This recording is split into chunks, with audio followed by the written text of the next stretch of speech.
गुरुर्ब्रह्मा गुरुर्विष्णू गुरुर्देवो महेश्वरा गुरुर्साक्षात् परब्रह्म तस्मै श्री गुरुवे नमः. सर्वप्रथम श्री गुरु परमपूज्य डॉक्टर काकांच्या चरणी वंदन करते. चातुर्मास उत्सव समिती ब्रह्मपुरीच्या वतीने आयोजित प्रवचनमालेत आपण सर्व साधकांचे मनपूर्वक स्वागत.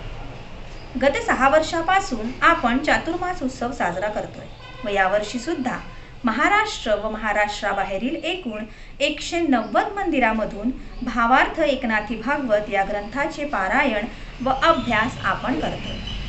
आज सुद्धा अध्याय 3 ओवी क्रमांक 702 अहम ब्रह्म हे पूर्ण स्फूर्ती ते अहम आले देहाकृती देहभिमाने निश्चिती जीव म्हणती वस्तुते या ओवीवरील प्रवचन आदरणीय हरिभक्तपरायण डॉक्टर कांचनताई जोशी यांच्या प्रवचनाचा आज आपण लाभ घेणार आहोत.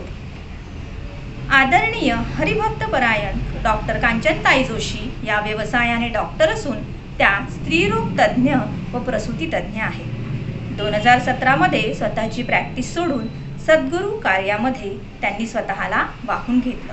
पंचदशी, ज्ञानेश्वरी, तुकाराम गाथा, मनाचे श्लोक इत्यादी विविध विषयांवरील परमपूज्य डॉक्टर काकांच्या आज्ञेने त्या प्रवचन करतात.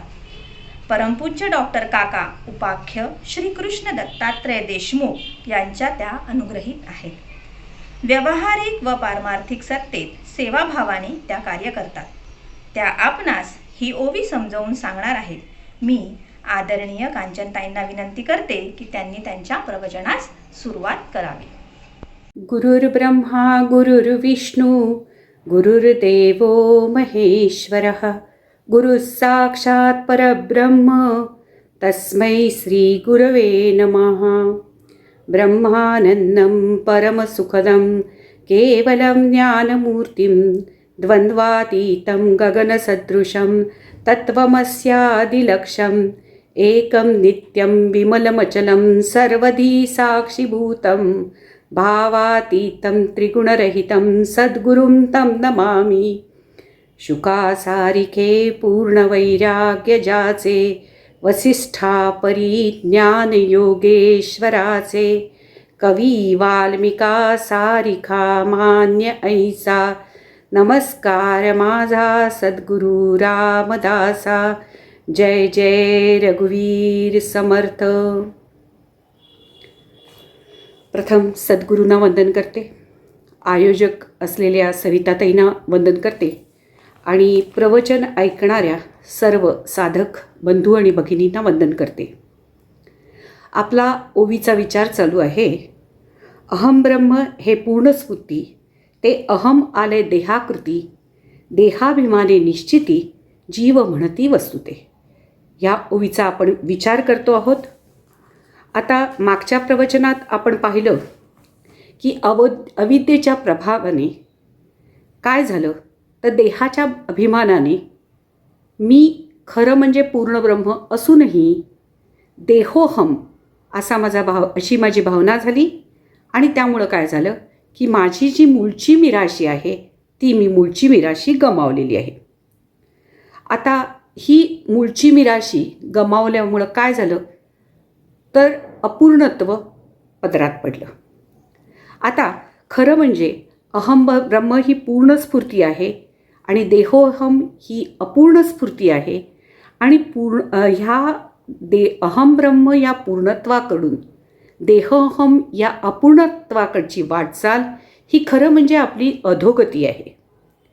आता ही अधोगती होण्याचं कारण काय तर शुद्ध सत्वप्रधान जी माया आहे त्या मायेमध्ये रजोतमोगुणाची भेसळ झाली आणि त्यामुळं काय झालं तर अपूर्णत्व पदरात पडलं. आता ही जी अधोगती आहे त्या अधोगतीकडून पूर्णत्वाची वाटचाल करायची आहे आणि जी मी मिराशी गमावलेली आहे ती गमावलेली मिराशी मला आता परत कमवायची आहे. आणि ही गमावलेली मिराशी कमवण्याची संधी फक्त या नरदेहातच आहे का आणि म्हणूनच हा नरदेह प्राप्त झाल्यानंतर अधोगतीकडून पूर्णत्वास जाऊन गमावलेली मिराशी परत कमावणं हा खरा पुरुषार्थ आहे. आता ही गमावलेली मिराशी कमावण्याची संधी मी आत्ता मगाशीच सांगितलं की या नरदेहातच आहे. कारण नरदेह ही कर्मयोनी आहे आणि बाकी सगळ्या योनी म्हणजे जसं की देवता, पशु, पक्षी या सर्व योनी या भोगयोनी आहेत. म्हणजे प्रारब्धानुसार वाट्याला आलेलं भोगणं एवढंच करणं या योनीमध्ये शक्य आहे. पण मनुष्यामध्ये मात्र क्रियमाण स्वातंत्र्य आहे, ज्यामुळं काय होतं, काय करावं काय करू नये हे मनुष्य जन्माला आलेल्या मनुष्य प्राण्याला सांगता येतं आणि ते सांगितलेलं समजावून घेऊन त्याप्रमाणे वागण्याचं स्वातंत्र्य मनुष्य देहात आहे आणि ह्यालाच क्रियमाण स्वातंत्र्य असं म्हणतात. आता ऐतरीय उपनिषदात एक कथा आली आहे. त्या कथेमध्ये असं सांगितलं आहे की परमेश्वरानं विषयाचा भोग घेण्यासाठी वेगवेगळ्या प्राण्यांची शरीरं बनवली. त्यानं पहिल्यांदा घोड्याचं शरीर बनवलं. त्यावेळेला देवतांनी ह्या घोड्याच्या शरीरात प्रवेश केला आणि घोड्याच्या शरीरात प्रवेश केल्यानंतर त्या देवतांना काय दिसलं तर तबेला, चारा आणि हा देह काही त्यांना पसंत पडला नाही. त्यानंतर या देवतांनी गायीच्या शरीरात प्रवेश केला. त्यावेळेला गायीच्या शरीरात प्रवेश केल्यानंतर त्यांना काय दिसलं की गोठा आहे, गवत आहे, शेण आहे आणि हा देहही त्यांना पसंत पडला नाही. त्यानंतर परमेश्वरानं मनुष्य देह निर्माण केला आणि ह्या देहात या देवतांनी प्रवेश केला आणि हा देह मात्र या देवतांना अगदी आवडला. याला कारण असं आहे की या देहामध्येच आपल्याला ज्यानं निर्माण केलं त्या निर्माणकर्त्याला जाणण्याचं सामर्थ्य या देहातच आहे. त्यामुळं या देवतांना हा नरदेह खूप पसंत पडला. म्हणूनच या समर्थ नरदेहाचं महत्त्व विशद करताना म्हणतात, या नरदेहाचे संबंधे बहुत पावले उत्तम पदे, अहंता सांडुनी स्वानंदे सुखी झाले. आता म्हणजे थोडक्यात काय आहे की आम्हाला नरदेहाचं घबाड मिळालं आहे, म्हणजे निम्मी अर्धी लढाई आम्ही जिंकलेलीच आहे. आता ह्या नरदेहाचा उपयोग करून आम्हाला काय करायचं आहे की जन्म मरणाच्या चक्रातून सुटायचं आहे आणि याची देही याची डोळा भोगुमुक्तीचा सोहळा हा अनुभव आम्हाला घ्यायचा आहे आणि हा अनुभव घेणे हेच मनुष्य जन्माला आल्यानंतर असलेलं आमचं आद्य कर्तव्य आहे हे समजण्याची अत्यंत जरुरी आहे. आता आम्हाला काय करायचं आहे हो की अधोगती तर झालेली आहे, म्हणजे पूर्णस्फूर्तीकडून अपूर्णस्फूर्तीकडे वाटचाल ही अधोगती आहे आणि आता परत मला माझी गमावलेली मिराशी कमवायची आहे. म्हणजे हा जो पूर्णत्वाकडून अपूर्णत्वाकडे जी वाटचाल झाली आहे त्याच्या अत्यंत विरुद्ध उलट्या दिशेनं आम्हाला प्रवास करायचा आहे. आता हा सगळा प्रवास करण्यासाठी माझ्या हातात किती वेळ आहे मला माहीत नाही. म्हणूनच संत तुकाराम महाराज म्हणतात की संत समागमी धरुनी आवडी, करावी तातडी परमार्थी. जेव्हा मला स्वस्वरूपाचा म्हणजेच भगवंताचा विसर पडतो त्यावेळेला काय होतं, मला भगवंतापासून वेगळी समजते. त्यामुळं काय होतं की मला सुखरूप मी असूनसुद्धा दुःखाचा अनुभव यायला लागतो. थोडक्यात जेव्हा अद्वैताचं भान सुटतं आणि द्वैताचा अनुभव येतो त्यावेळेला दुःख पदरात पडतं. म्हणूनच म्हणतात, शास्त्र सांगतं द्वितीयाद्वै भयं भवती. द्वैतात काय काय आहे हो, भय आहे, हेवा आहे, द्वेष आहे, तुलना आहे, मत्सर आहे, इतकी सगळी दुःख या द्वैतात सामावलेली आहेत. आता या दुःखातून सुटका होऊन सुखरूप होण्यासाठी काय काय करायला पाहिजे, तर महत्त्वाची गोष्ट म्हणजे मी जे वाचतो, ऐकतो, काही वेळेला लिहितो किंवा बोलतोही, ते सर्व गोष्टी मी आचरणात आणण्याची अत्यंत आवश्यकता आहे. आणि यासाठी महत्त्वाचं गोष्ट काय माहिती का, की पहिली महत्त्वाची गोष्ट आहे की ती म्हणजे माझ्या दृष्टीनं कर्तव्याचा प्रपंच आणि प्रेमाचा परमार्थ होण्याची अत्यंत आवश्यकता आहे. आता कर्तव्यामध्ये भगवंताचं जर स्मरण असेल तर ही गोष्ट सहज होऊन जाते. म्हणून कर्तव्यामध्ये भगवंताचं स्मरण ठेवणं हेच वेदांताचं सार आहे. जोपर्यंत मला चत्वार देहाचं मी माझंच अनुसंधान आहे तोपर्यंत काय होणार आहे, तोपर्यंत भगवंताचं अनुसंधान साधणार नाही. कारण वृत्तीमध्ये एका वेळेला एकच अनुसंधान राखता येतं असं शास्त्र सांगतं. म्हणजे मी भगवंताच्या अनुसंधानात राहायचं का मी आणि माझेच्या अनुसंधानात राहायचं, हा चॉईस कुणाला आहे, तर हा चॉईस मलाच आहे.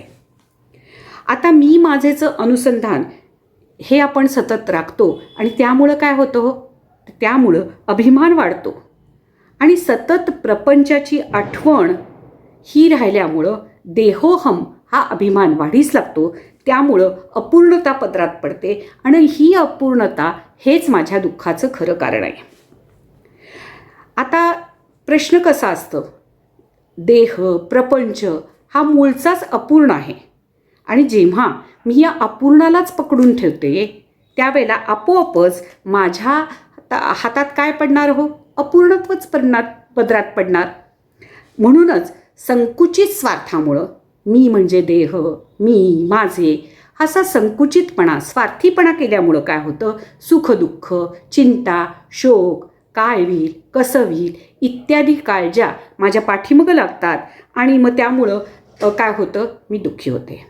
आता ही गोष्ट लक्षात ठेवण्याची अत्यंत जरुरी आहे की सुखदुःख हे कधीही परिस्थितीवर अवलंबून नसतं, तर सुखदुःख हे त्या जाणीवेवर अवलंबून असतं.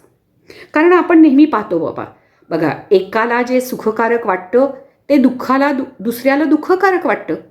आपण ओनिडाची जाहिरात, पूर्वीची जाहिरात अनेकांनी पाहिली असेल, तर तो ओनिडा टी व्ही माझा आहे तो मला सुखकारक वाटतो आणि तोच टी व्ही माझ्या शेजाऱ्याला दुःखकारक वाटतो. म्हणूनच दुःखाचं महत्त्वाचं कारण जर काय असेल तर ते महत्त्वाचं कारण हे आहे की मला देहादी जे दृश्य जगत आहे ते सत्य वाटतं आणि हेच माझ्या खरं दुःखाचं कारण आहे. आता जीवाला देह म्हणजे मी, जग सत्य आहे हा भ्रमानुभव प्राप्त होण्याचं कारण आहे ते म्हणजे चित्ताची मलिनता. चित्ताच्या मलिनतेमुळं काय काय होतं, एक म्हणजे जग सत्य आहे असं वाटतं, मी करता मी भोगता विषयात सुख आहेत, स्त्रीपुत्रादी माझे आहेत, देह म्हणजे मी आहे, परमात्म्यापासून मी भिन्न आहे, करता भोगता आहे किंवा मी म्हणजे देहा एवढा संकुचित आहे. या सगळ्या भावनांची निर्मिती या सगळ्या. आता प्रश्न कसा असतो, देह प्रपंच हा मूळचाच अपूर्ण आहे आणि जेव्हा मी या अपूर्णालाच पकडून ठेवते त्यावेळेला आपोआपच माझ्या हातात काय पडणार हो, अपूर्णत्वच पदरात पडणार. म्हणूनच संकुचित स्वार्थामुळं मी म्हणजे देह, मी माझे असा संकुचितपणा स्वार्थीपणा केल्यामुळं काय होतं, सुखदुःख चिंता शोक काय होईल कसं होईल इत्यादी काळज्या माझ्या पाठीमागं लागतात आणि मग त्यामुळं काय होतं, मी दुःखी होते. आता ही गोष्ट लक्षात ठेवण्याची अत्यंत जरुरी आहे की सुखदुःख हे कधीही परिस्थितीवर अवलंबून नसतं, तर सुखदुःख हे त्या जाणीवेवर अवलंबून असतं. कारण आपण नेहमी पाहतो बघा एकाला जे सुखकारक वाटतं ते दुसऱ्याला दुःखकारक वाटतं. आपण ओनिडाची जाहिरात, पूर्वीची जाहिरात अनेकांनी पाहिली असेल, तर तो ओनिडा टी व्ही माझा आहे तो मला सुखकारक वाटतो आणि तोच टी व्ही माझ्या शेजाऱ्याला दुःखकारक वाटतो.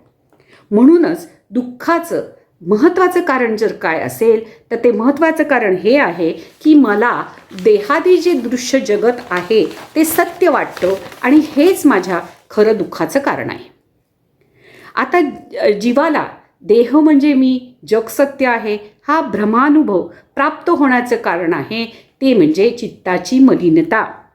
चित्ताच्या मलिनतेमुळं काय काय होतं, एक म्हणजे जग सत्य आहे असं वाटतं, मी करता मी भोगता विषयात सुख आहेत, स्त्रीपुत्रादी माझे आहेत, देह म्हणजे मी आहे, परमात्म्यापासून मी भिन्न आहे, कर्ता-भोक्ता आहे, किंवा मी म्हणजे देहा एवढा संकुचित आहे, या सगळ्या भावनांची निर्मिती, या सगळ्या भावनांच्या निर्मितीमुळे काय होतं, चित्ताची मलिनता येते आणि चित्ताची मलिनता झाली की त्यामुळं संसाराचा भ्रमानुभव प्राप्त होतो. आता जीवत्वाचे काय कारण आहे हे आपण मगाशीच बघितलं की शुद्ध सत्वप्रधान मायेमध्ये जेव्हा राजस आणि तामस अशा अहंकाराचं मिश्रण होतं तेव्हा जीवत्व पदरात पडतं. आणि त्यामुळं जीवत्व पदरात पडल्यामुळं रजोतमोगुणाची मलिनतेमुळं काय होतं तर दृष्टी अंधुक होती आणि त्यामुळं भ्रम निर्माण होतात. आणि याचा परिणाम म्हणून डॉक्टर काका काय सांगतात, जीव सुखरूप स्वभावे तरी कल्पित माया प्रभावे दुःख म्हणून आक्रंदावे नाना प्रकारे. आता अविद्येच्या प्रभावानं रजोतमोगुणाच्या मिश्रणानं जीवदशा प्राप्त झाली, म्हणजेच अधोगती आली. आणि त्यामुळं आमची अवस्था अस्वलासारखी अगदी बापुळी केविलवाणी झाली. याचंच वर्णन करताना डॉक्टर काका म्हणतात, जग ईश्वर सूत्रे बांधिले ते अस्वलापरी खेळे तयासी खेळता लोळे बापुडा जीव. बापुडा जीव काय करतो ते खेळतो आणि हरतो, आणि संत मात्र न खेळता जिंकतात. आणि त्यातील ट्रिक काय आहे, त्यातली कसब काय आहे, तर ते सांगताना डॉक्टर काका म्हणतात, ते सूत्रची स्वये जाणावे, सूत्री राहुनी खेळावे, जीवन आनंदाचे करावे आयतन. किती सुंदर रीतीनं ही ट्रिक सांगितली पहा बरं. आता स्वरूपाची गमावलेली मिराशी मला परत मिळवायची आहे.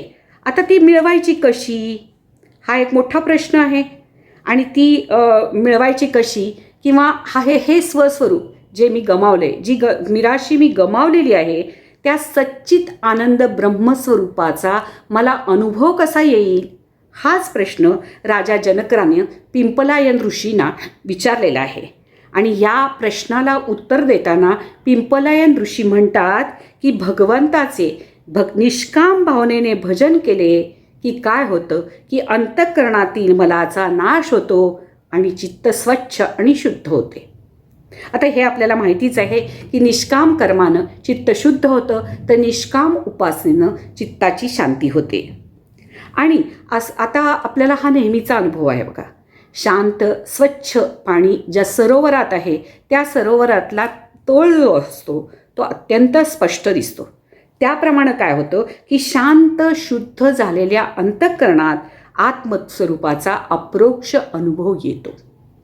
आता ह्यामध्ये काय होतं की जसं एका बिस्लरीचं पाणी दुसऱ्या बिस्लरीमध्ये जसं बेमालूम मिसळून जातं, तसं जे चित्त शांत आणि शुद्ध झालेलं असतं ते चित्त त्या तत्वात, जे तत्व कसं आहे निर्मलम निष्कलम शांतम असं जे तत्व आहे त्या तत्वात ते अंतःकरण तेच होऊन राहतं.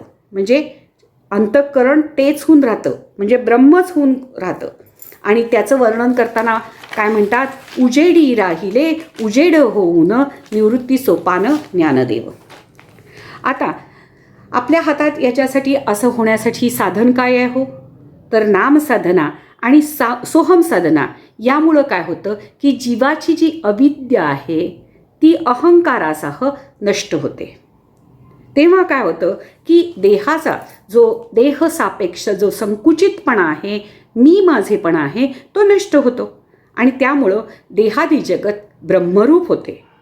आपल्याला शास्त्र सांगतं की संकुचितपणात दुःख आहे आणि व्यापकतेत आनंद आहे. म्हणूनच शास्त्र सांगतं यत भूमात सुखम अल्पे सुखम नास्ती. आता खरे तर काय झालेलं आहे की मायेच्या सामर्थ्यानं देहादी जगताच्या रूपानं ते एकमेव अद्वितीय ब्रह्मच व्यक्त झालेलं आहे. म्हणजे व्यक्त झालेलं जगत हे खरं म्हणजे ब्रह्मरूपच आहे. सर्वम खल्विदम ब्रह्म हा श्रुतीचा सिद्धांतच आहे आणि हा श्रेष्ठ परमार्थ आहे. आता याच्याबद्दल आपण उदाहरण घेऊया. साखरेचा फणस आहे. साखरेचा फणस केला तर त्याच्या काटे, बिया, साल, गर याच्यामध्ये काय आहे हो, याच्यामध्ये एका साखरेशिवाय दुसरं काहीही नाही. त्याप्रमाणे अहम ब्रह्म, मी ब्रह्म, सर्वत्र मीच व्यापून आले असा जेव्हा व्यापक असा अनुभव येतो. थोडक्यात असा व्यापक अनुभव येणं म्हणजेच एकनाथ महाराजांना अपेक्षित असलेली पूर्णस्फूर्ती आहे.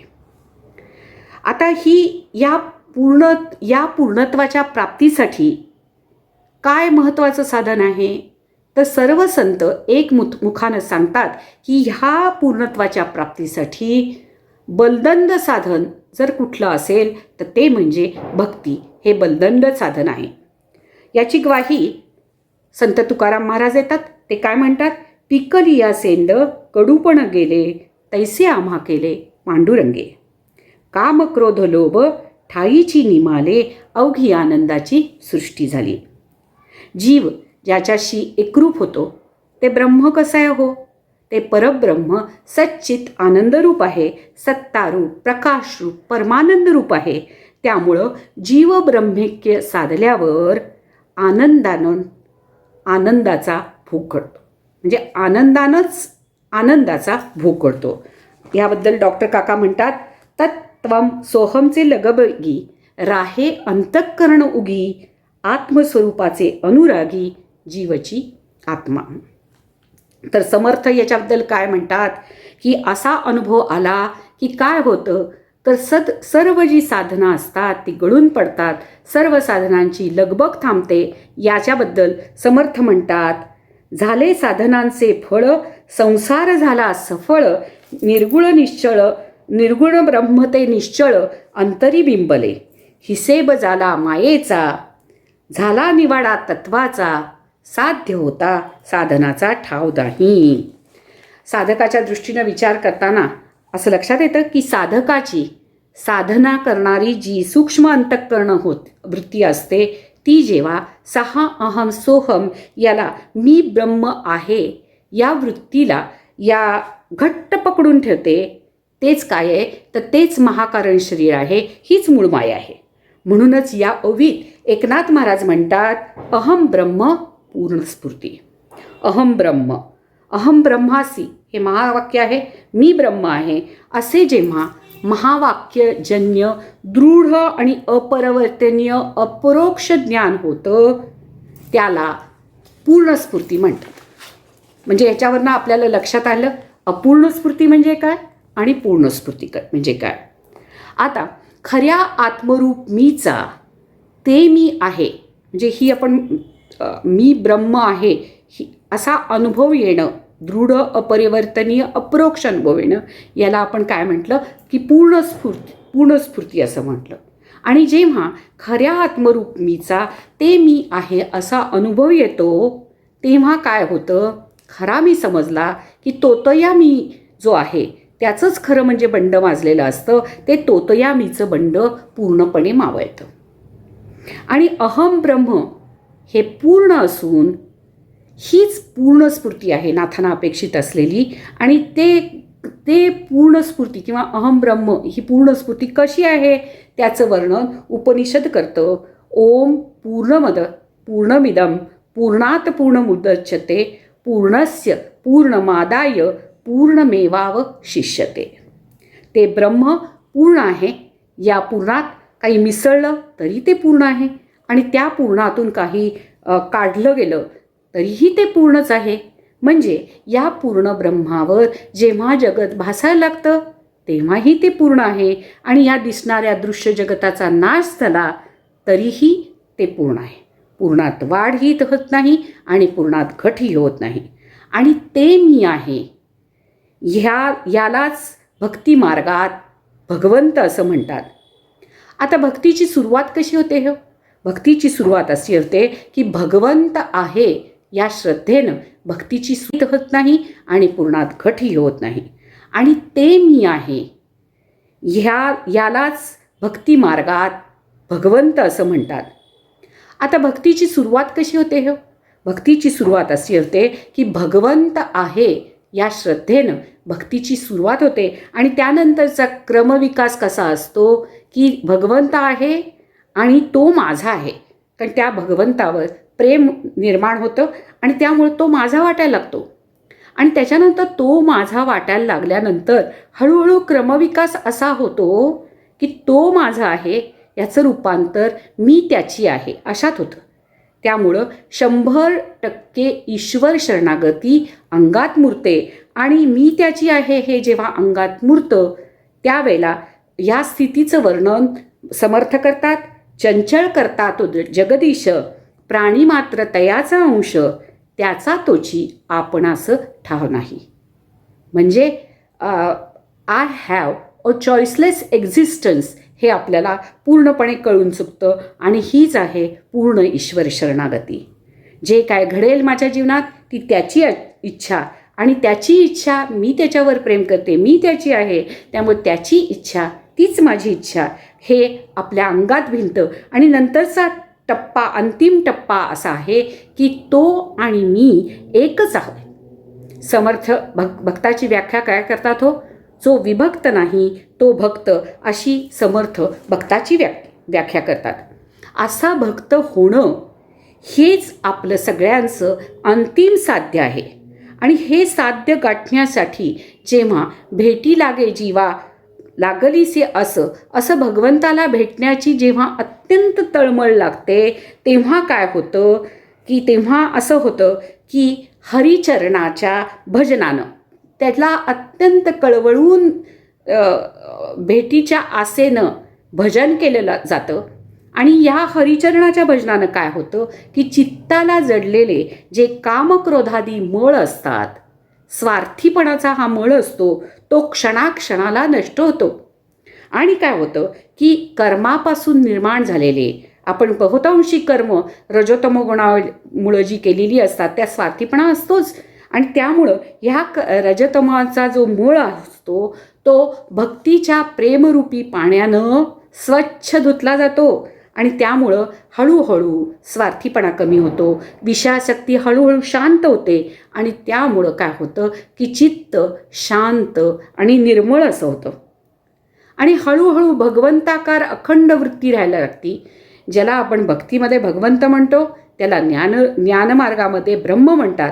म्हणजे अशी अखंड ब्रह्माकार किंवा भगवंताकार वृत्ती राहिली की मग काय होतात की हळूहळू सर्व जी भूतमात्र आहेत त्यांच्या देहाच्या भिंती भक्ताच्या दृष्टीनं हळूहळू वितळून जातात. आणि त्यामुळं मग काय होतं की मग सर्व भूतात तो एकमेव अद्वितीय असा भगवंतच नांदत आहे. अशा अनन्य प्रेमभावाने भक्त भगवंताला भजू लागतो. आणि तुकाराम महाराज याचं वर्णन करताना म्हणतात, कोणाही जीवाचा न घडो मत्सर, वर्म सर्वेश्वर पूजनाचे. आणि याचा हे आणि कसं होतं हळूहळू हळू हे अगदी सहज घडत जातं. त्यासाठी कोणताही खटाटोप करावा लागत नाही. हळूहळू ते अंगात इतकं मुरून जातं की त्याला सहजता येऊन जाते. आता याचा अर्थ असा आहे का हो की व्यवहारात फसवत होण्यासाठी परमार्थ आहे का? परमार्थ हा म्हणजे बावळटपणा आहे का? नाही. व्यवहाराचे नियम जे आहेत ते व्यवहारात वापरावेच लागतात.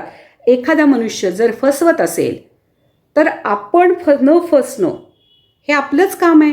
तिथं सद्गुरू किंवा भगवंत येणार नाही. आता एखादा मनुष्य जर आपल्याला फसवत असेल तर तो कशामुळं फसवतो? त्याच्या स्वार्थामुळं फसवतो. म्हणजे त्याच्यातील रजोगुण वर आलेला असतो. आणि जेव्हा हे आपल्याला समजतं की त्याच्यावरचा रजोगुण वर आल्यामुळं तो मला फसवू पाहत आहे पण मी फसायचं नाही हे जेव्हा लक्षात असतं, म्हणजे हा व्यवहारचे नियम व्यवहारात पाळण्याची अत्यंत आवश्यकता आहे. हे एखाद्या परमार्थात गोंधळ करण्यास म्हणजे व्यवहारात गोंधळ करण्यासाठी परमार्थ नाही हे निश्चितपणे लक्षात ठेवण्याची गरज आहे. आता ह्याच्यामध्ये काय आहे की समोरची व्यक्ती जर फसवत असेल तर तो त्याच्या रजोगुणाचा परिणाम आहे हे जर माझ्या वेळच्या वेळेला लक्षात आलं तर मी त्याच्याकडून फसली जाणार नाही. त्याच्यासाठी ती योग्य ती काळजी घेईल. आणि त्यात म्हणूनच असा हा परमार्थ जो मी वाचते ऐकते तो जेव्हा माझ्या अंगात मुरतो त्यामुळे काय काय फायदे होतात हो. एक म्हणजे जी व्यक्ती मला फसवू पाहते तिचा राग येत नाही. ते लक्षात येतं की ती व्यक्ती अशी का वागते तर तिच्यावर रजोगुणाचा प्रभाव आहे त्यामुळे ती माझ्याशी अशी वागते. त्यामुळं त्या व्यक्तीचा राग न येता त्याच्यावरच्या गुणाचा प्राधान्य आपल्याला कळतं. त्यामुळं काय होतं, त्याचा राग न आल्यामुळं आपल्या आतली जी शांती आहे त्याला बाधा पोचत नाही. आणि दुसरी गोष्ट, व्यवहाराचे नियम योग्य रीतीने सांभाळले की फसगतही होत नाही. याबद्दल शांती ब्रह्म एकनाथ महाराज काय म्हणतात हो, देही ज्या गुणाचे प्राधान्य तैसीच वृत्ती उपजे जाण, इंद्रिये गुणाधीन तदनुसार जाण वर्तती. अशी संतांची वचनं जर आपल्याला सारखी लक्षात असली तर व्यवहार आणि परमार्थ दोन्ही उत्तम रीतीनं करतायत. जे एकनाथ महाराजांनी केलेलं आहे त्यांच्या चरित्रावरनं या गोष्टी आपल्याला थोड्याफार कळतातही. आता कधीकधी व्यवहारात हा आपल्याला अनुभव असतो, पण कदाचित काही वेळेला हा अनुभव आपल्याला परमार्थात सुद्धा येतो. पण परमार्थात सुद्धा या गोष्टी आपल्या लक्षात आल्या की गुणांचा आविष्कार आहे हे आपल्या जर नीट लक्षात असेल तर परमार्थात सुद्धा काही वेळेला असे अनुभव आपल्याला आले तर आपलं मन हे जर आपलं पक्क लक्षात असेल कुठलं की एकनाथांची हे की देही ज्या गुणाचे प्राधान्य तैसीच वृत्ती उपजे जाणं, इंद्रिये गुणाधीन तदनुसार जाणं वर्तती, हे सतत जर लक्षात असेल तर परमार्थात सुद्धा काही वेळेला असा अनुभव आला तर त्यामुळं मन विषण्ण आणि उदास होत नाही. म्हणूनच जे मी वाचतो ऐकतो हे जे मी वाचते ऐकते ते सतत माझ्या लक्षात पाहिजे आणि त्याचा उपयोग मी माझ्या व्यवहारात केला तर मग आतली शांती, तृप्ती, समाधान हळूहळू वाढत असलेलं आपल्या आपाप लक्षात यायला लागतं. आता विश्वाची उत्पत्ती स्थिती लयाचं जे अधिष्ठान आहे ते अधिष्ठान आपण भक्तिमार्गात त्यालाच आपण भगवंत म्हणतो, नारायण म्हणतो. आणि तोच नारायण हृदयामध्ये जीवात्म्याच्या रूपानं नांदतो. त्याच्यामुळंच काय होतं की या जड देहाला चेतनत्व येतं आणि त्याच्याच अधिष्ठानावर मन, बुद्धी, प्राण, इंद्रिये ही आपापली कार्य करत असतात. आता हे नारायणाचा जो समष्टी अहंकार आहे त्यामुळंच जीवाला अहमस्मी, मी आहे असा सामान्य अहंकार नेहमीच असतो. आणि ज्या अधिष्ठानावर आपली शरीर, प्राण, इंद्रिये हे काम करत आहे त्या अधिष्ठान रूप नारायणाला जाणणं हा खरा पुरुषार्थ आहे. आता व्यावहारिक ज्ञान होण्यासाठी आता हे जाणायचं कसं, तर व्यावहारिक ज्ञान होण्यासाठी आपली सगळी भिस्त जी असते ती कशावर असते हो, ती सगळी भिस्त आपली बुद्धी, ज्ञानेंद्रिय, प्रमाण याच्यावर आपली ही सगळी भिस्त असते. पण ह्या सगळ्या गोष्टींनी आत्मस्वरूप खरा मी जाणता येत नाही. उदाहरण द्यायचं झालं तर उदरस्थ जो गर्भ असतो तो गर्भ गर्भिणीला जाणू शकत नाही. त्याप्रमाणे हा जो परमतत्व नारायण आहे तो मन, बुद्धी, प्राण, वाणी, इंद्रिय यांना जाणता येतच नाही.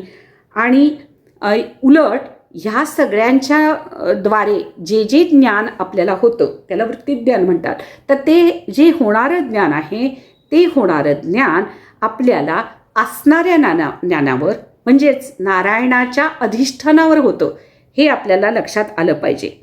आता शब्दानं काय होतं हो, शब्द जे असतात ते शब्दानं आपल्याला फक्त परोक्ष ज्ञान होतं. परोक्ष ज्ञान आता हा शब्दानं होणारा परोक्ष बोध जो आहे तो सुद्धा काय आहे, तो सुद्धा नेती न इति असा नकारात्मक आहे.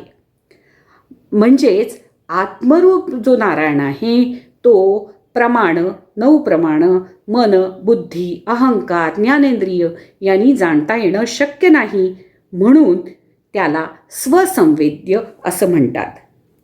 हा स्वसंवेद्य नारायण म्हणजे खरा मी, खरा आत्मरूप मी हा जाणायचा कसा हो, तर जेव्हा अहंकार, अहंभावानं फुरफुरणारी बुद्धी जी आहे ती लीन होते.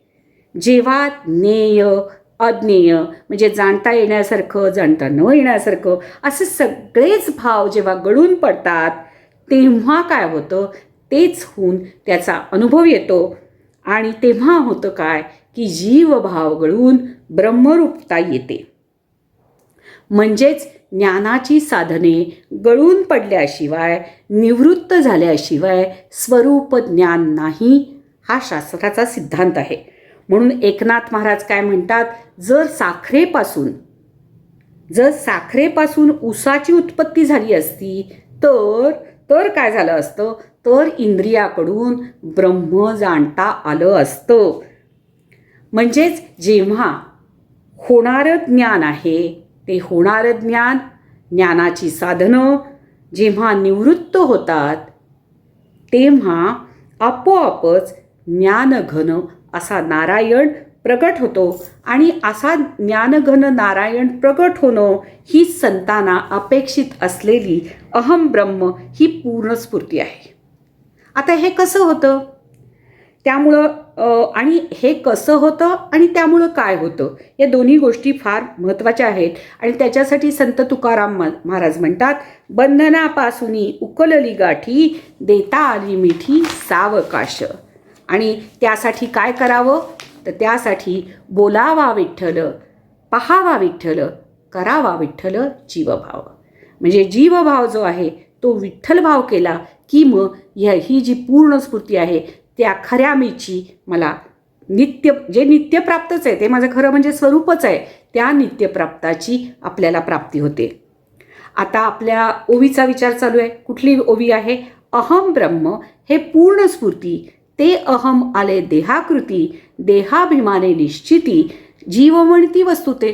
म्हणजे देहाभिमान आला म्हणून जीवत्व आले, आणि देहाभिमान आल्यामुळं अपूर्ण स्फूर्ती, देह ही अपूर्ण स्फूर्ती आहे. आणि मूळची मी काय आहे, मूळची मी अहम ब्रह्म. अहम ब्रह्म ही मूळची मी आहे, खरी मी आहे, जी पूर्ण स्फूर्ती आहे.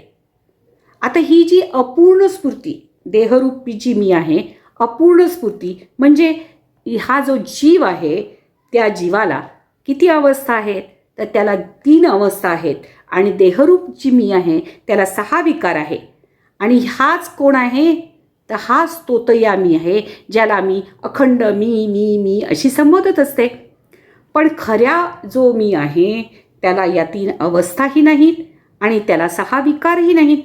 उलट खरी मी जी आत्मरूप मी आहे ती कालाची दृष्टी आहे. तेथे कालाची सत्ता अजिबात चालत नाही.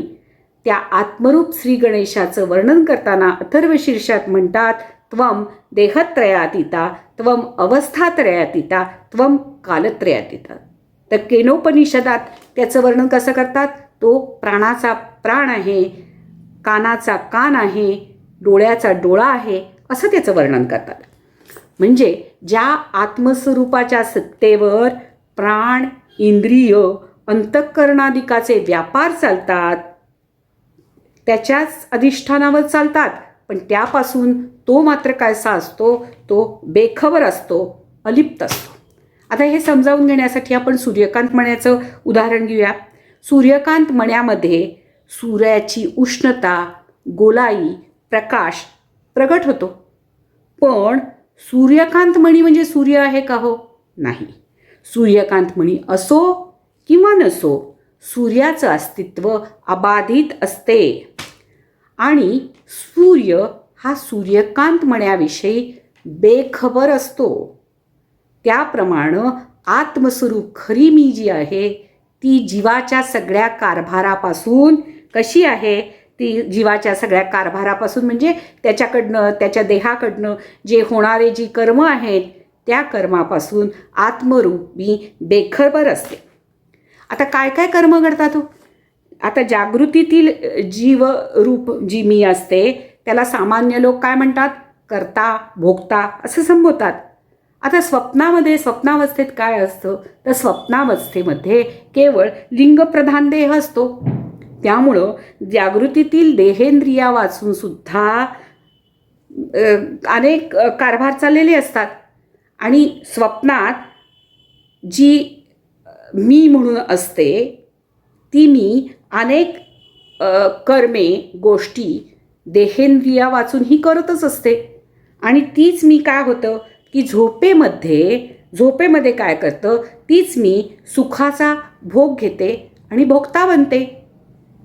मग आता झोपेमध्ये काय असतं हो, झोपेमध्ये घन अज्ञान असतं, पण देहेंद्रियाचा आणि घन अज्ञान असतं आणि देहेंद्रियाचा अभिमान पूर्णपणे लीन झालेला असतो. पण तरी देखील काय असतं की तेथेही मी सुखानं निजले होते हा संस्कार घेणारी सूक्ष्म अज्ञात अंतःकरणवृत्ती तिथेही असतेच. म्हणजे या तिन्ही अवस्थेचा साक्षी आहे, या तिन्ही अवस्थेचा साक्षी आहे तो ज्ञानघन परिपूर्ण परमात्मा मी आहे. आणि ही अशी अखंड ज्ञानरूपता म्हणजे पूर्णस्फूर्ती. म्हणजे आपला विचार चाललाय अपूर्ण स्फूर्तीचा आणि पूर्ण स्फूर्तीचा. आता खरी मी काय आहे? खरी मी आत्मा हे माझे खरं स्वरूप आहे. आता हे पण खऱ्या स्वरूपाचं ते मी आहे असं ज्ञान कसं होणार? तर श्रुतीचा सिद्धांत काय आहे की तत्वमसी या महावाक्य श्रवणानं अपरोक्ष ज्ञान होते. असा का कुणाचा सिद्धांत आहे? तर असा श्रुतीचा सिद्धांत आहे. पण शब्दानं काय होतं की शब्दानं केवळ प्रथम परोक्ष ज्ञान होतं आणि परिपूर्ण जेव्हा हे परोक्ष ज्ञान जेव्हा परिपूर्ण होतं त्यावेळेला काय होतं की शास्त्र आपल्याला सांगतं की आत्मस्वरूपावर 2 आवरणं असतात. एक आहे असत्वावरण आणि एक अभानावरण. आता हे असत्वावरण म्हणजे काय आहे की आत्मा नाही असं वाटणं हे आहे असत्वावरण. आणि जेव्हा परोक्ष ज्ञान परिपूर्ण होतं त्यावेळेला आत्मस्वरूपावरील असत्वावरण नष्ट होतं. आणि अभानावरण म्हणजे काय की आत्मा मी आहे याचं भान नसणं म्हणजे अभानावरण. आणि अभानावरण हे जे आवरण आहे ते कशानं नष्ट होतं? ते मी आत्मा आहे, मी ब्रह्म आहे अशा दृढ अपरिवर्तनीय अपरोक्ष ज्ञानानं हे आवरण अभानावरण पूर्णपणे नष्ट होतं. आता सातत्यानं केलेलं मनन चिंतन साधक बाधक विचार यामुळं आत्मा आहे आणि तो मी आहे असा हळूहळू बुद्धीचा निश्चय होतो. पण आत्मा आहे सहा अहम सोहम हा जो विचार आहे त्याचा नुसता जप उपयोगाचा नाही का, तिथं विचारच करायला हवा. म्हणूनच समर्थ काय म्हणतात, सोहम उपदेश भला परी त्याचा जप नाही बोलिला, तेथीचा विचारची केला पाहिजे साधके. म्हणजे विचारानं काय करायला पाहिजे, विचारानं बुद्धीचा दृढ निश्चय व्हायला पाहिजे. असा बुद्धीचा दृढ निश्चय झाला की मग काय होतं की गुरुकृपेनं अविद्येची पूर्ण निवृत्ती होते आणि मग अखंड ब्रह्माकार वृत्ती होते. आणि ही अखंड ब्रह्माकार वृत्ती म्हणजेच ज्ञानरूपता. याच्याबद्दल समर्थ सांगतात, बुद्धिनिश्चये आत्मज्ञान पहावे आपणासी आपण या नामे ज्ञान. ते अशी ज्ञानरूपता प्राप्त झाली की काय होतं की शिष्याचं सर्व संशय मावळतात आणि मग काय होतं त्यावेळेला शब्दाचं कामच संपून जातं आणि शब्दही मावळतात. याचं वर्णन करतात, गुरोस्तु मौनम व्याख्यानम शिष्यस्तु छिन्न संशय. अशी ब्रह्मरूपता श्री गुरूंनी सांगितलेल्या लक्षणांनी जो प्राप्त करून घेतो तो स्वतःही ब्रह्मरूपच होतो. पण वेद स्मृती गुरुमुखातील शब्द याच्यामुळं परब्रह्म जरी शब्दांनी त्याचं वर्णन केलं तरी ते परब्रह्म शब्दानं सांगता येत नाही. कारण काय आहे की शब्दसुद्धा न येती म्हणून स्वतःचा निषेध करून ते सुद्धा वृत्तीसह मावळतात. आणि मग काय होतं की शब्दांनी जे वर्णन केलेलं असतं त्या तत्वाशी बुद्धी एकरूप होते. आणि त्याचं ज्ञानेश्वर माऊली वर्णन करतात, परतोनी पाठीमोरे ठाके आपण पे देखे देखत खेवो ओळखे ते तत्वगामी. शब्दांनी अपरोक्ष ज्ञान नाही, पण शब्दाशिवाय अपरोक्ष ज्ञान नाही. दोन्ही गोष्टी सत्य आहेत. नेती न इति ही निषेधाची जी शेवटची मर्यादा आहे ते परब्रह्म आहे, जे माझे मूळचं स्वरूप आहे. त्यामुळे नवीन काही मिळवायचं नाही, तेच माझं मूळचं खरं स्वरूप आहे. पण देहाभिमाने मी अपूर्ण स्फूर्ती पत्करली आणि त्यामुळं काय झालं की तोतया मीचं बंड माजलं. आणि जेव्हा ही अपूर्ण स्फूर्ती जी मी पत्करली आहे ती मी झिडकारून टाकते आणि गुरुकृपेनं साधक बाधक विचार करते, साधना करते, तेव्हा काय होतं की जी मी मूळचीच आहे, म्हणजे ते स्वरूप माझंच आहे, नित्यप्राप्तच आहे, त्या नित्यप्राप्ताची प्राप्ती होते. आणि अशा श्रुती या ब्रह्माचं वर्णन करतात, म्हणतात म्हणजे हे ब्रह्मतत्व हेच माझं स्वरूप आहे. म्हणूनच श्रुती काय म्हणते की तदेजती तन्नेजती, म्हणजे ब्रह्मतत्व इतकं जवळ आहे की तेच मी आहे आणि तेच ब्रह्मतत्व इतकं दूर आहे की जर त्याचा व्यवस्थितरित्या विचार केला नाही, साधना केली नाही, गुरुकृपा झाली नाही तर अनेक जन्म त्याचा अनुभव येत नाही, इतकं ते दूर आहे. आता ह्याला हे सगळं घडलं कसं हो, तर अघटित घटना पटियेसी अशी जी माया आहे त्या मायेचाच प्रभाव असा आहे की जे घडणं शक्य नाही ते घडलं. म्हणजे हे दृश्य जगत, देहादी दृश्य जगत खरं म्हणजे अस्तित्वातच नाही, हा सिद्धांत आहे शास्त्राचा. पण ते अस्तित्वात म्हणजे आल्यासारखं वाटलं आणि ते सुद्धा आल्यासारखं वाटलं आणि ते सुद्धा मला सत्य वाटलं. यामुळं सगळी गडबड होऊन झाली आणि त्यामुळं ह्या मायेच्या प्रभावामुळं दुसरं काय झालं की असंग, अकर्ता, अभोक्ता, निर्विकार जो आत्मा आहे तो जीवरूपानं जन्माला आला आणि नुसता जन्माला नाही झाला तर तो कर्ता आणि भोक्ताही झाला. त्यामुळं खरं म्हणजे आत्मरूप मी ही खरं म्हणजे पूर्ण सुखरूप, अकर्ता, अभोक्ता अशी असूनही ही माझी जी मिराशी आहे ती मी गमावली. आणि काय झालं की जीवरूपानं माझ्या पदरात काय पडलं तर अपूर्णत्व, अतृप्ती, असमाधान, अशांती, दुःख, भयभीतता ही सगळी माझ्या पदरात पडली. अशी अपूर्ण स्फूर्ती, ही म्हणजे जीवत्व, हे माझ्या पदरात पडलं. आता अहम ब्रह्म या पूर्ण स्फूर्तीकडून देहोहम ही अपूर्ण स्फूर्तीकडची वाटचाल ही म्हणजे खरी अधोगती आहे.